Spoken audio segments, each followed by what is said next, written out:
अनेकांना प्रश्न पडतो, आईची ओटी अधिक मासात कशी भरावी? त्यामागचं महत्त्व काय आहे? आणि ओटीत कोणत्या वस्तू ठेवाव्यात? तर आजच्या या व्हिडिओमध्ये आपण जाणून घेणार आहोत. तर हा व्हिडिओ तुम्ही शेवटपर्यंत नक्की पहा. आईची ओटी म्हणजे काय?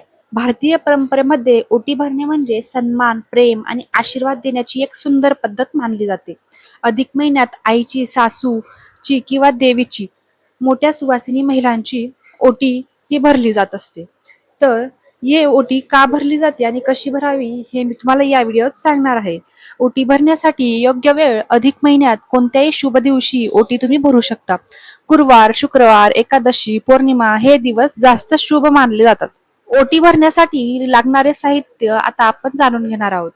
तर ओटी भरायला काही नाही, हळद आणि कुंकू, अक्षता, नारळ, फळ, सुपारी, तांदूळ, फुलं, खण किंवा साडी, मिठाई, दक्षिणा आणि अजून तुम्हाला इतर काही तुमच्या आईला द्यायचं असेल तर तुम्ही देऊ शकता.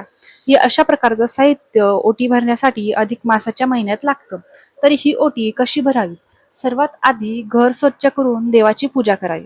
त्यानंतर ज्या महिलेची ओटी तुम्हाला भरायची आहे, उदाहरणार्थ तुमची आई, सासू किंवा इतर सुवासिनी महिला किंवा देवीची, तर त्यांना आदराने बसवा. सर्वात आधी त्यांच्या कपाळाला कुंकू लावा आणि अक्षता टाका. त्यानंतर आता त्यांच्या पदरात किंवा ओटीत तांदूळ, हळद, कुंकू, नारळ, फळं आणि इतर वस्तू ठेवा. नंतर नमस्कार करून आशीर्वाद घ्या.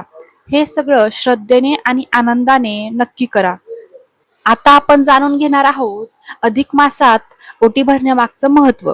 ओटी भरण्याची परंपरा म्हणजे फक्त वस्तू देणं नसतं, तर ते असतं म्हणजे प्रेम, आदर आणि कृतज्ञता व्यक्त करण्याचा एक सुंदर मार्ग. असं मानलं जातं की मोठ्यांचे आशीर्वाद घेतल्याने घरात सुख, शांती आणि समृद्धी वाढत असते. ओटी भरताना या गोष्टी नक्की लक्षात ठेवा. राग किंवा वाद टाळा. मनात नकारात्मक भावना ठेवू नका. दिखावा करण्यापेक्षा श्रद्धेला महत्त्व द्या. जितका प्रेमाने आणि मनापासून ओटी भराल तितकंच तुम्हाला पुण्य लाभेल.